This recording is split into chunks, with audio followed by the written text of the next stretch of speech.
Hello, my name is Siobhan Sweet and welcome back to my kitchen. So today I'm going to show you how to line a tartlet ring with sweet pastry and then we're going to bake it blind. First of all, I've just took this out of the cling film in the fridge. I'm just giving it a very light knead. Now don't overwork it because what we don't want to do is add too much flour to it. Put too much flour by throwing it on the table, then it's going to go tough. So when we use flour, we just skim like a stone. That's it. That's enough there. Okay? Put this down, one roll and turn, one roll and turn.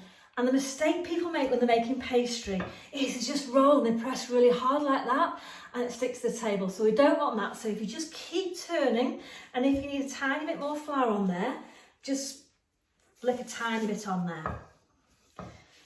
Okay. Now I'm doing small ones today because I'm going to be making some Bakewell tarts later on. Once you've got it to the right size you need, that's plenty big enough. Now, if you were using a larger ring, you'd use your rolling pin and you'd roll it back and pick it up and put it over. Okay, but we don't need to have it that big today because I'm only doing small ones. So what you don't want to do is cut that out. You want to place it on there and then just cut round, leaving quite a big edge around the edge. Can you see that there? Okay, turn that over and pop it in. Now the next mistake, I love to give you these tips as we're going along, is people push the pastry in with the fingers. What you mustn't do that because you're going to shrink the pastry and then it's going to be tiny. So lift the pastry up and gently push it downwards. Push it downwards. Can you see that as I'm going? And what we're looking for is a 90-degree corner. I'll show you once I've got it in there. Okay, so I'm gently just pushing that down into it. I'm not stretching it. Now, can you see in there, just on that edge there, we've got a 90-degree corner. You should be able to see that. Once we've got that, that's exactly what we're looking for. So just fold those edges over. And I just use a rolling pin. You can use a knife, but I just find a rolling pin really easy and just whiz that round like that.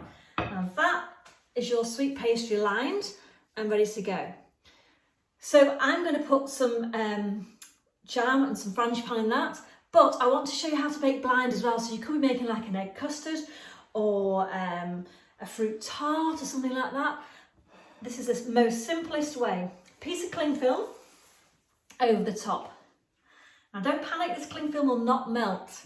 I know it's going into a high temperature, but it doesn't matter, it won't melt. So cling film over the top, and I've got some baking beans here.